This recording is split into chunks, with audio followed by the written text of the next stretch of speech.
તો મુશળધાર વરસાદથી સુરત શહેર દરિયામાં ફેરવાયું। સુરત શહેરના મોટાભાગના વિસ્તારો હજુ પાણીમાં ગરકાવ છે। કાપોદ્રામાં લોકોના મકાનમાં હજી પાણી ભરાયેલા છે। બાપા સીતારામ સોસાયટી જ્યાં વરસાદી પાણીનું સામ્રાજ્ય છે। પંચવટી માર્કેટમાં પાણી ઘૂસી જતા વેપારીઓ પરેશાન છે। વરાછામાં વેપારીઓની હાલત કફોડી જોવા મળી। અનાજની દુકાનો, કાપડની દુકાનો પાણીમાં ગરકાવ છે। વેપારીઓને માર્કેટમાં જ રાતવાસો કરવો પડ્યો। મોટર લગાવી દુકાનોમાંથી પાણી કાઢવાના પ્રયાસો ચાલુ છે। સુરતમાં 36 કલાકમાં 18 ઇંચથી વધુ વરસાદ ખાબક્યો। વરસાદે 85 વર્ષનો રેકોર્ડ તોડી નાખ્યો છે। સુરતમાં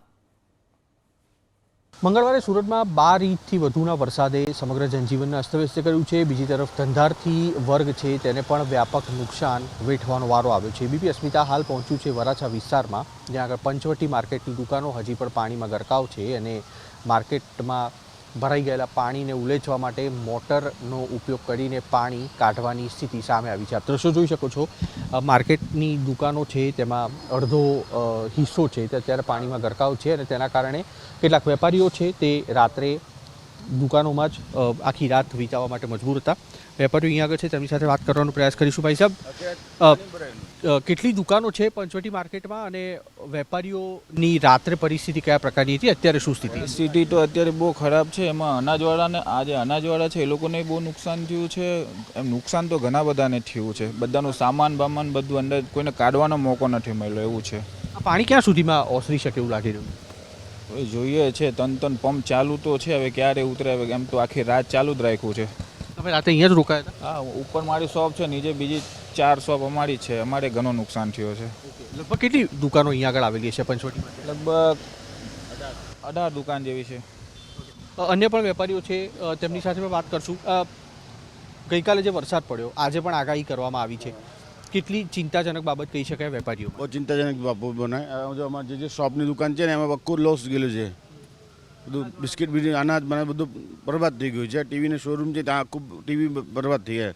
ટાઈમ જ નહીં મળ્યો એટલો કાઢવાનો સામાન। લગભગ અડધો માળ જેટલું કહી શકાય પાણી? આખો એક માળ ડૂબાઈ ગયેલું સર, આખો માળ ડૂબાઈ ગયેલો છે।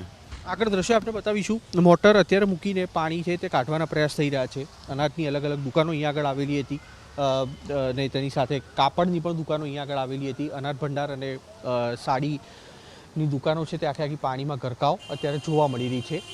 સ્વાભાવિક રીતે વેપારીઓમાં ચિંતા ચોક્કસથી છે, કારણ કે ગઈકાલે પણ જે રીતના વરસાદ પડ્યો હતો અને આજે ફરી એક વખત આગાહી કરવામાં આવી છે ત્યારે આ પાણી ઓસર્યા નથી અને તેવા સંજોગોમાં વધુ પાણીની આવક થઈ તો મુશ્કેલી છે તે ઊભી થઈ શકે તે પ્રકારની સ્થિતિ છે। તેના કારણે વેપારીઓ છે તેમાં ચિંતા જોવા મળી રહી છે। આપ અત્યારે જોઈ શકો છો અહીંયા આગળ અલગ અલગ ઠેકાણે સુરતમાં જે માર્કેટ આવેલી છે તેની બહાર આ રીતના મોટરો મૂકી અને પાણી ઉલેચવાની પ્રક્રિયા છે તે વેપારીઓ તરફથી કરવામાં આવી રહી છે। સ્વાભાવિક રીતે સ્થાનિક પ્રશાસનની નિષ્ક્રિયતાનો ભોગ બની રહ્યા છે વેપારીઓ અને હાલના તબક્કે 3 થી 4 દિવસ ઓછામાં ઓછા નુકસાન વેઠવું પડે અને ધંધા બંધ રાખવા પડે તે પ્રકારની સ્થિતિ સુરતમાં ઊભી થઈ છે।